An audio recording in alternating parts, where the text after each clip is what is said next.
source for reports and discussions on all things anime and fan conventions. I'm Elizabeth, and this is our monthly feedback episode, where we take your questions and comments and we spend a whole episode responding to them. So without further ado, let's start this month out with YouTube comments. So Odapole responds to my cosplay repair kit episode saying, my repair kit is much more minimalistic. My must-haves are pre-threaded needles, safety pins, bobby pins, and hair ties, along with side hair combs, a few foam curlers, and a travel-size hair gel. Depending on the costume, I might also bring a mini super glue, a specific color of thread, or some hooks and eyes. I only recently upgraded to a makeup bag, and before that I put everything in a Ziploc bag. Nice choice upgrading to a makeup bag, because that's much more durable than having a Ziploc bag, which can get torn by other stuff you pack it with, and scissors and zippers, needles and things like that. So that's a good choice. Also, the pre-threaded needles, that's an awesome thing to have. A lot of repair kits that you can find come with pre-threaded needles in kind of some basic colors.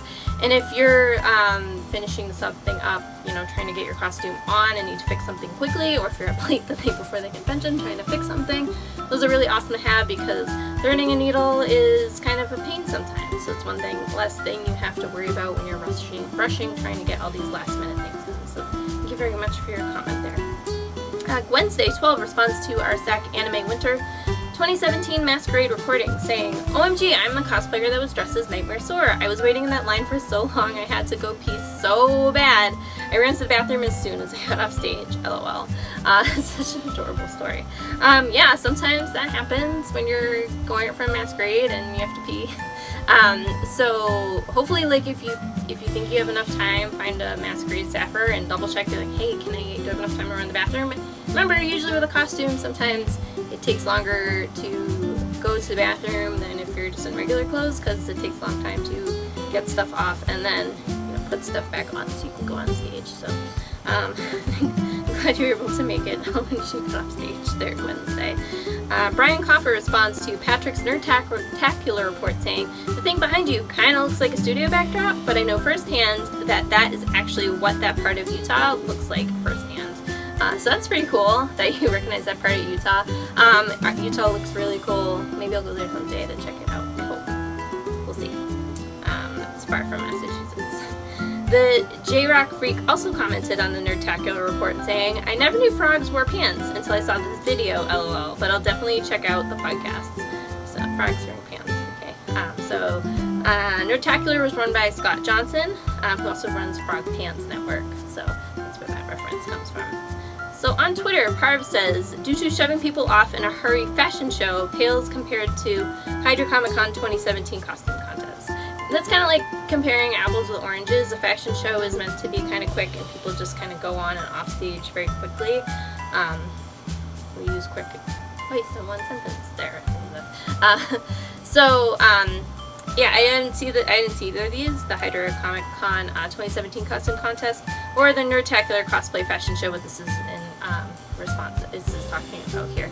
But it's like apples and oranges that the costume contests usually have people on stage for longer, either doing a presentation or maybe a skit or just spending more time showing off their costumes. So this is just a different type of thing where they just wanted people to go on stage and strut their stuff and in a quick little event. So that's probably what the deal is there. Alright, so we have an email from James. Dear AnimeCons TV, hello again. I really enjoyed Patrick and Svetlana's video tour of Rancho Obi-Wan. I found that particular collection amazing. What does Steve Saint-Sweet do to acquire all those incredible items? I would like to go there someday, and thank you for informing us that one person must be a member to go there. Some of those items I would like to have. Yeah, me too. So he buys most of the items, and then some of them are donated. So that's where they come from to answer your question there. I also enjoyed Elizabeth's cosplay help video on how to build a cosplay repair kit. It was helpful. Thank you. Well, Otakon is coming up, and I can't wait. I hope that I'm able to meet at least some of you guys there. Doug will be the only one of us there. So, this is special to me since it's been 10 years for me attending anime conventions. Yay! Big milestone there. Last year, I only went to Dragon Con, which technically isn't an anime con, but still had anime as a big part of it. Yeah. There's a lot of good anime cosplay at Dragon Con last year. I can't wait to go back there also. I don't think any of us are going this year. I'm already kind of missing it out. But I'm gonna go see Lady Gaga at Fenway Park that weekend instead, so that's a pretty big trade-off, I think. Before I close, how long will you guys be doing this summer-long con reports again, and will you be doing this as a tradition of doing full summer months of con reports? This kind of just happened by chance this year that we were going to conventions that we chose to do reports of.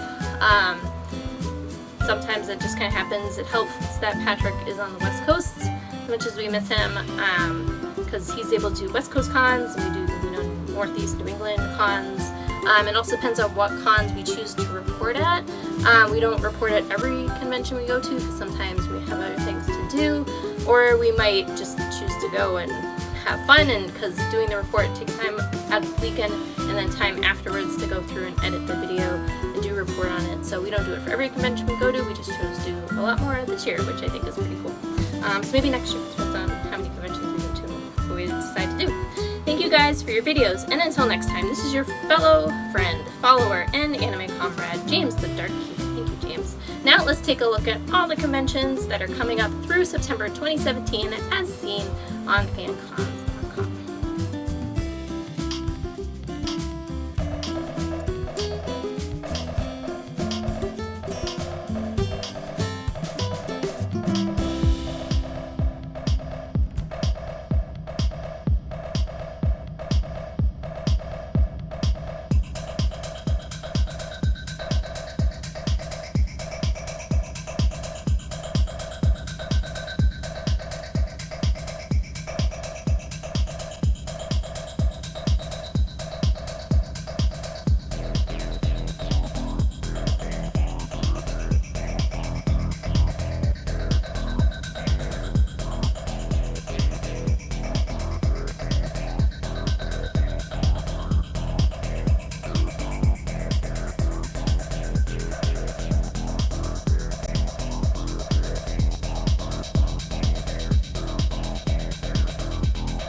Coming up on AnimeCons TV, Patrick returns to Yin YobiCon. I report from Cape, which is Cosplay and Photography Expo. It's not held on Cape Cod, as I had to tell my mom the other day, who was asking if she could come to Cape with me. And I told her we're just going to Nashua. She's like, oh, never mind. Doug heads to DC for Otakon, which has moved after being in Baltimore in the Inner Harbor for a very long time, so that should be a very interesting and exciting report. Patrick checks out Crunchyroll Expo in their first year out on the West Coast. I was hoping to go to that convention, but I'm helping out at a band camp instead, because yay, being outside. Yeah, no, that should be fun. But before that, I visit Boston Comic Con, and I'm really excited to report on that because they're moving to a bigger venue, which will hopefully reduce some of their crowding issues. Doug gives us a tutorial on tattoo paper for cosplay, which is really cool. And Patrick boards the USS Hornet for Kraken Con's Cosplay Day. Please play I'm on a boat in one of your clips. Thanks. That's still relevant, right? So that's all of our episodes until our October feedback, which is pretty cool. We love hearing from our viewers each month, so we want to hear from you before our next feedback episode. If you're watching this on YouTube, leave a comment below, and don't forget to like and subscribe as well. Leave us a voicemail, 762-ADEQUATE. Yeah, I have the number here, because I never memorized, which I should. 762-233-7828. Maybe one day I'll memorize that number, but I don't even have my house number memorized, so, yeah. I'm good like that. You can also email us at podcast@animecons.tv. Yes, I have a landline. I just use my cell phone because that's what you give a telemarketer. Help us get the word out and tell your friends about AnimeCons TV. If you like AnimeCons TV, your friends will like AnimeCons TV, so tell them about us. New episodes are posted every Monday at 3 p.m. Eastern or noon Pacific. Not or, that's the same time. Time zones. We post about them on Facebook and Twitter, so share them and so your friends can check them out and other people who might follow you on those platforms. I'd really appreciate that. You can also subscribe to get new episodes every Monday. You can subscribe at iTunes, itunes.animecons.tv. Search AnimeCons TV on YouTube, or watch on our website. AnimeCons.tv brings you straight to our episode page. Or get the AnimeCons TV app for Apple TV in the Apple TV App Store. Woo! And watch our episodes as well as costume contests from our extras feed. And it's a great thing to play in the background while working on costumes in this messy room. Maybe one day it'll be clean. Yeah, right. I won't be able to film in that amount of time. Anyway, we will see you guys next week. Enjoy any conventions that you have coming up. Call us if you're there to leave a mini review on our voicemail line. And until our next episode, we will see you later. Bye, guys.